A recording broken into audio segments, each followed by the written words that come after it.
আমরা যারা হক আছি গর্জন দিতে হবে বাঘের মতন। বাঘ যদি শিকারীকে শিকার নাও করে, জঙ্গলার মধ্যে যদি একটা শিকারী দেখে বাঘ শুধু গর্জন দেয়, শিকারী তার অস্ত্র টস্ত্র থুইয়া দৌড়া শুরু করে। আমরা হলাম বাড়িওয়ালা। আমরা কি? আমরা মুসলমানরা, আমরা যারা হকে আছি আমরা হলাম বাড়িওয়ালা। আর যারা না হকে দৌড়াইতেছে তারা হলো চোর, তারা হলো বারাটিয়া।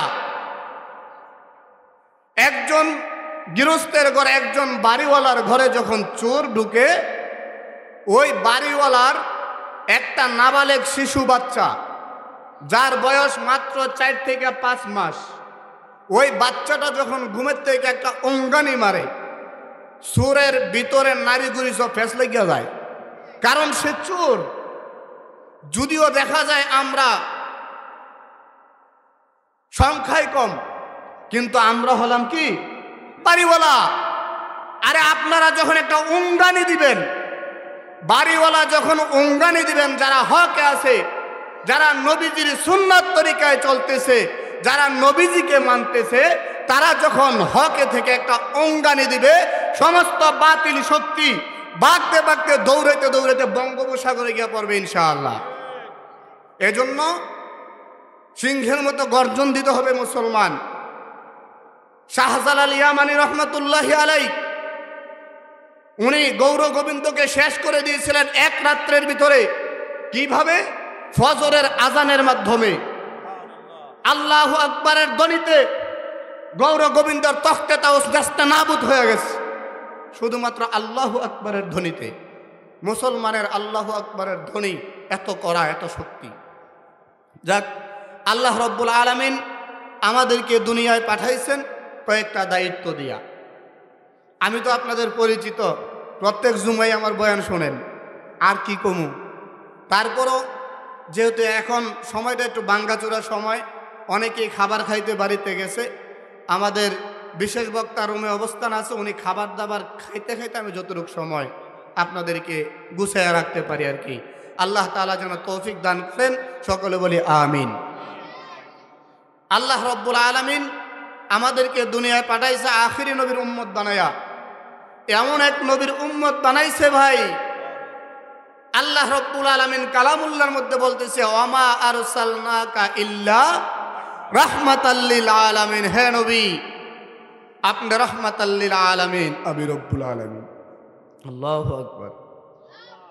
এমন এক নবীর উম্মত বানাইছে যে নবীর উম্মত হওয়ার জন্য অন্যান্য নবীরা পর্যন্ত আল্লাহর কাছে কান্নাকাটি করতেন। আরে ভাই,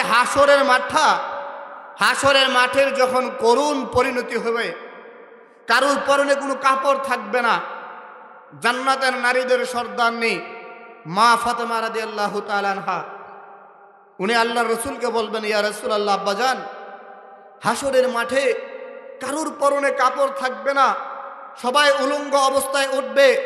আল্লাহর রসুল বলেন, হ্যাঁ, সবাই উলঙ্গ অবস্থায় উঠবে, শুধুমাত্র তোমার বাবা আখির নবী বিশ্ব নবী হযরত মুহাম্মদুর রাসূলুল্লাহ সাল্লাল্লাহু আলাইহি ওয়াসাল্লাম শুধু কাপড় পরিধানরত অবস্থায় উঠবে। মা ফাতেমা বলে, আব্বাজান, আমি না জান্নাতের নারীদের সর্দারনি হব? আমি না আপনার মেয়ে? আমি না হাসান হোসাইনের মা? আমিও কি উলঙ্গ উঠব? একজন পুরুষ একজন নারীকে উলঙ্গ অবস্থায় দেখবে, তাদের কি লজ্জা লাগবে না?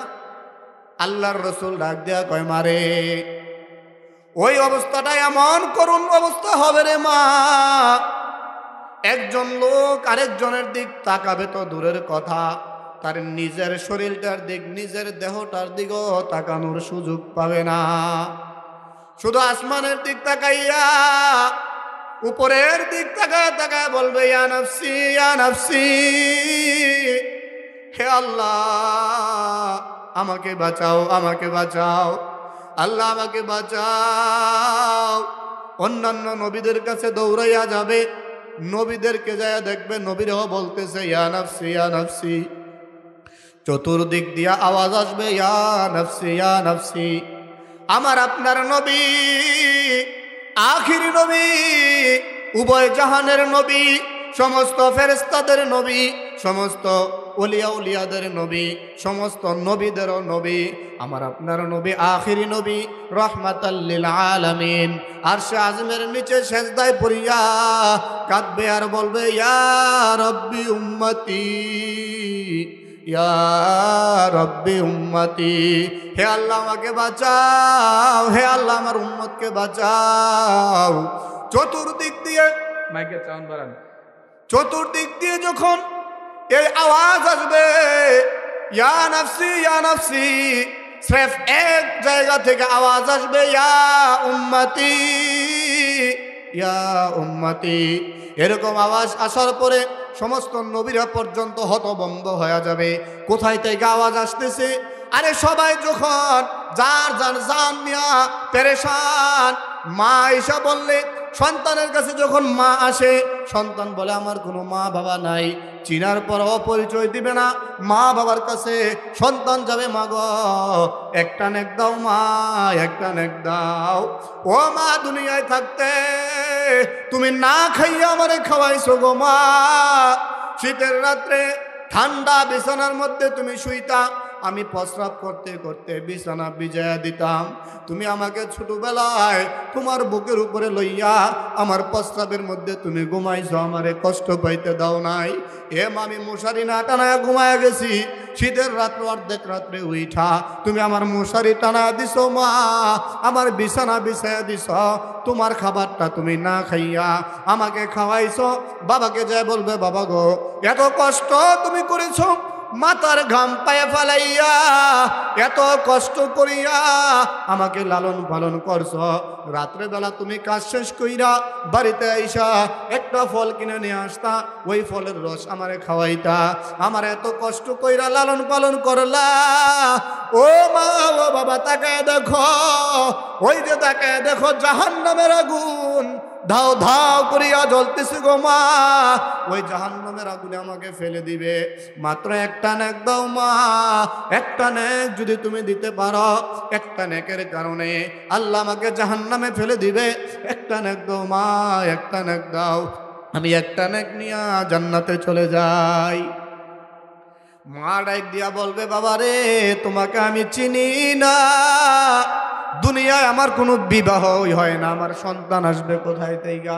সন্তানকে দেখার পরে চিনতে পারবে, তারপর অস্বীকার করবে, শুধুমাত্র নেক নিয়ে দেওয়া লাগে এই চিন্তায় আমরা এখন সুন্নত মুস্তাহাব মানি না, কারণ মনে করি সুন্নত মুস্তাহাব তো অল্প আমল, আরে একটা নেকের যে কি দাম হাসরের ময়দানে বোঝা যাবে একটা নেকের কি দাম। আল্লাহর রাসূল বলেন, এই দুনিয়াটা যদি হাজার হাজার বার বিক্রি করা হয় একটা নেকের মূল্য হবে না।